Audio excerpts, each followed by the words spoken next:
quick little breakdown of the bracket that I made for the tank. As you can see, just followed the shape of the tank. Here's the tank over here. 3/16 1.5 inch steel. The back support here is 1 inch square tubing.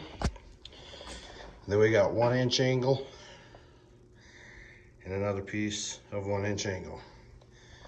Took some old pond liner rubber and some zip ties to keep anything down there from digging into the liner.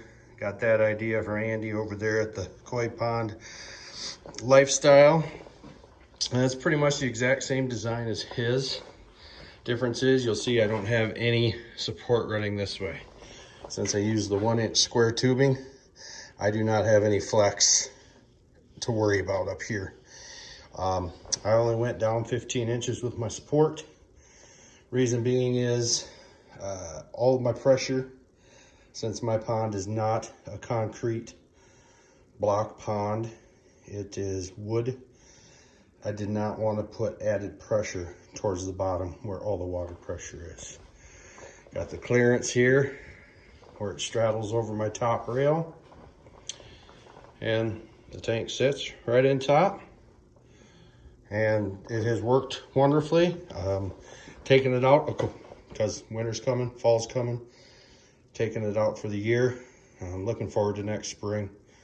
Hopefully they'll use it. They didn't use it at all for the week or so I had it in there. So paint wise, as you see, I capped, put a little piece of 1/4 inch steel on top of there, welded around it, ground it, capped it off. There's no way for water to get inside of the structure at all.